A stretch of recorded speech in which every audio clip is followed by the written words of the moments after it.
Et ce samedi 25 novembre, on va à Talmes pour Grand Print. C'est un salon de la micro-édition. J'ai le plaisir de recevoir David Liodet. Bonsoir. Bonsoir. Vous êtes enseignant en art imprimé. Enseignant en art imprimé, oui, voilà. Vous organisez ce festival. Vous êtes venu avec Maëlle Le Dauphin. Bonsoir. Bonsoir. Vous êtes en 5e année et c'est marqué sur mon petit pied que vous êtes pastelliste. Oui, pastelliste grasse.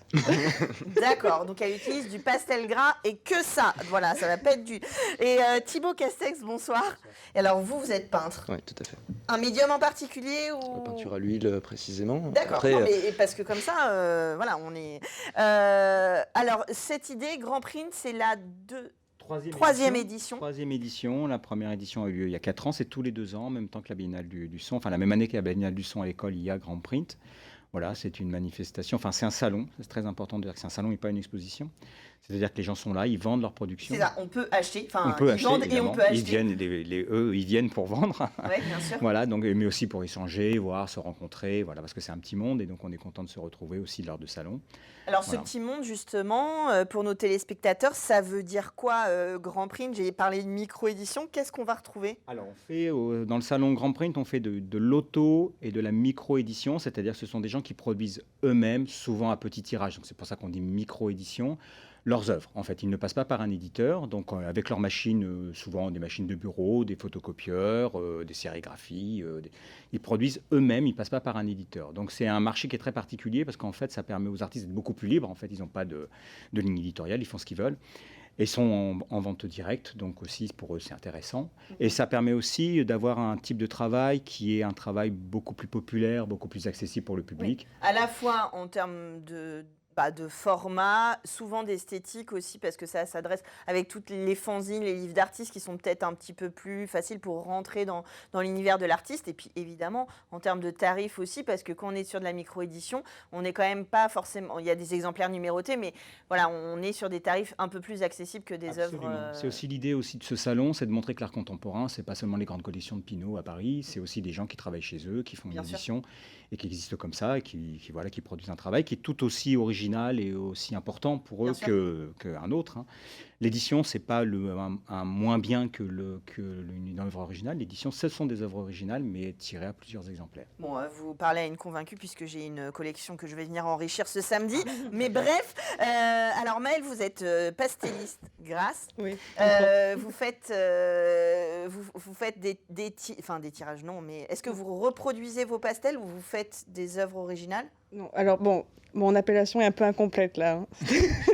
Mais je fais aussi du monotype. D'accord. Donc ça, c'est pas de l'estampe, vu qu'il n'y a pas de matrice qu'on peut reproduire. En fait, c'est une peinture imprimée, pour dire ça rapidement. Oui, c'est bien de dire ça comme ça. Donc on a un support, ça peut être du verre, ça peut être du métal ou de n'importe quoi, de plat et pas poreux.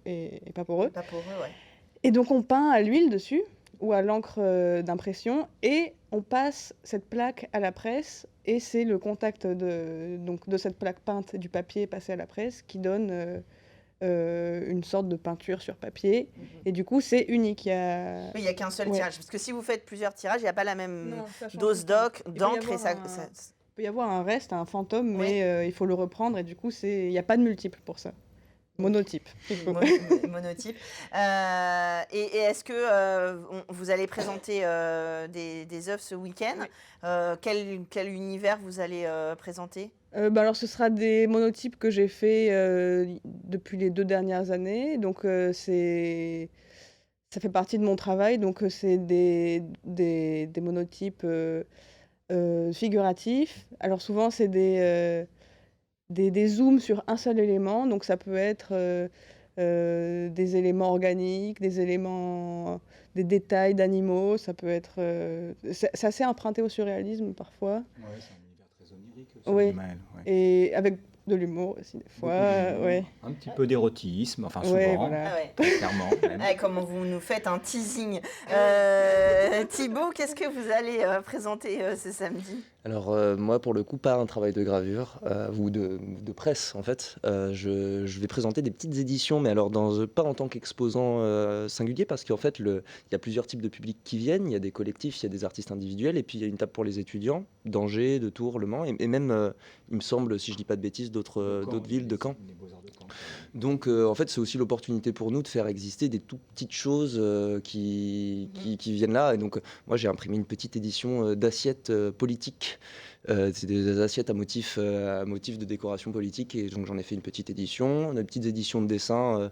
Bon voilà, c'est des choses imprimées à l'imprimante vraiment assez simples, mais qui sont aussi l'occasion de montrer des travaux qui ne trouvent pas forcément de forme en exposition. Ou qui, alors, en fait, montrer un dessin, c'est plus difficile qu'il n'y paraît, et l'édition est souvent une forme, enfin, une forme comment dire, confortable pour Oui, lire oui, un c'est dessin. ça, Quoi. et puis pour aller à la rencontre du public sur certains Ouais, bien sûr. sujets, sur certaines esthétiques, Bien sûr. comme on vient d'en parler.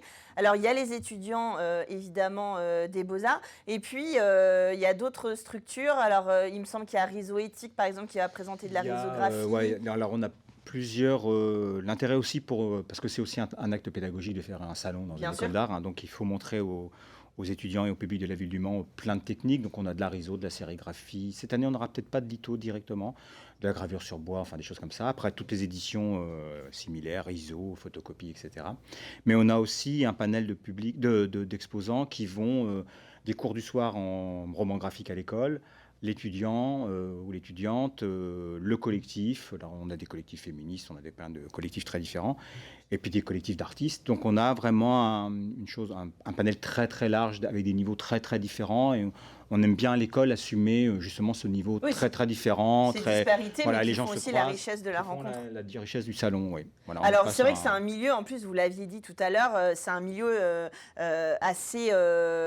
assez confidentiel, mais avec ses amateurs, il y a des gens qui se retrouvent sur ces Il y a différents toujours salons. eu dans l'histoire de la micro et auto-édition quelque chose de l'ordre de l'underground, comme on disait Exactement. avant. Voilà, on aime bien Avec les s'amuser à fanzines, être un etc., petit ouais. peu à part, un petit peu hors de la production habituelle, ce qui vient aussi souvent de son origine historique, hein, Et parce puis que il y ça a a une aussi histoire l'idée de la comme ça. diffusion quand La même. diffusion, d'être un petit peu hors des cadres, donc Ouais. forcément un petit peu. On sort des galeries, on sort des Voilà, on musées sort de et tout on ça, est et plus proche. on est comme des paysans qui vendons notre propre production, quoi, voilà. Alors, et juste pour finir, dans l'école des Beaux-Arts, on pourra visiter justement vos ateliers d'estampes. L'école est ouverte donc pour le salon. Il y aura des animations. L'Aracle du Mans qui viendra faire des tirages sérigraphiques sur place. L'atelier de gravure sera ouvert. Les étudiants feront des tirages. Les publics pourront assister au tirage en gravure, ce qui est toujours intéressant pour que les gens se rendent compte de comment ça fonctionne. Et puis il y a d'autres animations aussi. Chaque producteur, des fois, dessine ou produise quelque chose sur Ouais. place. Donc, Voilà. de toute façon, c'est une visite pleine de rencontres Plein de et de surprises, découvertes. de rencontres, voilà, il ne faut pas hésiter, surtout que le public n'hésite pas à parler aux gens, demander qu'est-ce qu'on fait, qu'est-ce que c'est, comment c'est fait, comment c'est produit. Les gens sont là pour ça, et on est accessible, et c'est un salon très accessible. Alors, c'est une occasion aussi d'aller voir l'école des Beaux-Arts Talmont. C'est en bas de la vieille ville. J'ai oublié le nom. Rostov sur le Rostov-sur-le-Don. Don, Voilà. 28. En bas de l'escalier de la mairie, vous allez un petit peu plus loin, vous ne pouvez pas rater. Il y a l'affiche Grand Prix, celle qu'on voit derrière moi, en grand sur la façade. Donc là, je pense que c'est bon, c'est gratuit. On C'est peut gratuit, accéder absolument gratuit. gratuitement. Il n'y a pas d'obligation d'achat, j'imagine. Absolument. Même si pour toutes les bourses, vous pouvez, si vous craquez, si vous avez une belle rencontre avec une œuvre d'art, repartir et la prendre chez vous. Et on approche de Noël, donc force oblige, acheter plutôt directement à des artistes vos petits cadeaux ou gros cadeaux de Noël. Je vous invite à les dépenser dans la culture et ça passe aussi par la micro-édition. Voilà, le message est passé. Merci à vous d'être venu nous présenter votre travail. Et puis on se retrouve donc ce samedi 25 novembre au Beaux-Arts du Mans pour Grand Print, le salon de la micro-édition. Merci beaucoup. Merci. Et on va finir en musique dans Culturel.